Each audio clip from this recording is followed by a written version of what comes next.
Ժողովուրդ օրաթերթը գրում է. Ադրբեջանը մտադրված է ակտիվորեն շահագործել Արցախի գրեթե բոլոր հանքերը։ Այդ մասին է վկայում Ադրբեջանի նախագահ Իլհամ Ալիևի ստորագրած վերջին կարգադրությունը Ադրբեջանում լեռնահանքային եւ մետալուրգիական արդյունաբերության զարգացման ուղղված միջոցառումների մասին։ Փաստաթղթերում շեշտվում է, որ այս ոլորտների զարգացումն Ադրբեջանի համար ռազմավարական նշանակություն ունի եւ հատուկ ընդգծվում է նաեւ օկուպացված Արցախի այն հանքերի շահագործումը, որոնք ժամանակին կամ չեն շահագործվել կամ լիարժեք չեն շահագործվել։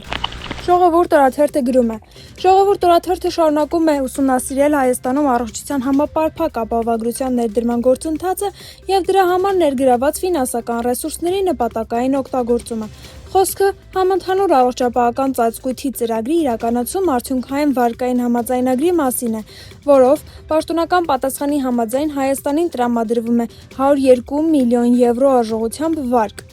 Անվճար բուժումն արվում է վարկով, պետական մարմնի պատասխանից պարզ է դառնում, որ իշխանությունն առողջապահական այս լայնածավալ նախաձեռնությունը փորձում է առաջ տանել ոչ թե սեփական բյուջետային ռեսուրսների հաշվին, այլ պարտքով, իսկ սա արդեն ինքնին լուրջ քաղաքական եւ սոցիալական հարց է առաջացնում։ Եթե իշխանությունը մարդկանց խոստանում է ապահովագրական համակարգ, բուժ սպասարկման ֆինանսական բեռի նվազում, ըստ էության նաեւ ավելի հասանելի կամ անվճար բուժում, ապա ինչու այդ համակարգի ներդրման համար գնացել նոր վարկ վերցնելու ճանապարհով։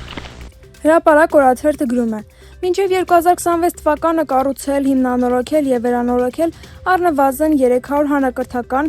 ուսումնական հաստատություն, դրանք ապահովել անհրաժեշտ գույքով եւ սարքավորումներով։ Նիկոլ Փաշինյանի գլխավորած կառավարությունը նման խոստում էր տալիս, որն ամրագրված է կառավարության 2021-26 թվականների գործունեության միջոցառումների ծրագրում։ Իշխանականները հատկապես հունիսյան ընտրություններին ընդառաջ դրոշակ դարձրած ծածանում են վերանորոգված, հիմնանորոգված դպրոցների մանկապարտեզների լուսանկարները։ Մինչդեռ պարզում է, որ այս հարցում եւս Փաշինյանն ու իր խմբակը մեղմ ասած ստում են, քանի որ դեռևս կառավարության 2015 թվականի հուլիսի 23-ի որոշում կա Հայաստանի Հանրապետության պետական հանրակրթական դպրոցների սեյսմիկ անվտանգության բարելավման ծրագրի վերաբերյալ, որի շրջանակներում դեռևս 2015-ից տասնյակ դպրոցներ են վերանորոգվել ու հիմնանորոգվել, տասնյակներն էլ կիսատ են մնացել, եւ ներկայիս իշխանություններն ընդհանրապես շարունակել են կիսատ մնացած աշխատանքներն ու այդ ամենը վերագրել իրենց, եւ հիմա ներկայացնում են 300 դպրոցի խոստման տակ։ Հրապարակ օրաթերթը գրում է. Թեև սկսվել է հունիսի 7-ի ընտրությունների առաջադրումների փուլը, սակայն իշխող քաղբանմենագրում դեռ քննարկում են իրենց նախընտրական ցուցակը եւ հնարավոր է որոշակի փոփոխությունների ենթարկեն արդեն հրապարակված տարբերակը։ Անձեռնմխելի է համարում առաջին 50 համարը։ Մեր տեղեկություններով մինչև ապրիլի 17-ը վերջնական տեսքի կբերվի իշխող ուժի ցուցակը։ Հրապարակ թերթը գրում է. Միասնության թևեր քաղաքական նախաձեռնության ղեկավար Արման Թաթոյանը մեծ հասած տեղեկություններով բանակցություններ է վարում հանրային տարբեր գործիչների հետ, նախընտրական ցուցակում նրանց ընդգրկելու առաջարկներով։ Նրանցից մեկը լրագրող Ալիսա Գևորգյանն է, որը 44-օրյա պատերազմ կորցրեց իր միակ զավակին՝ Դավիթին, եւ հարգված անձ է լրագրողական դաշտում։ Միասնության թևերում հակված են, որ հենց Ալիսան էլ լինի ցուցակի առաջին կին թեկնածուն։ Բանակցություններ կան նաեւ բանասեր, թարգմանիչ, քաղաքական հասարակական գործիչ ԵՊՀ ամբիոնի վարիչ Անուշ Սեթրակյանի հետ։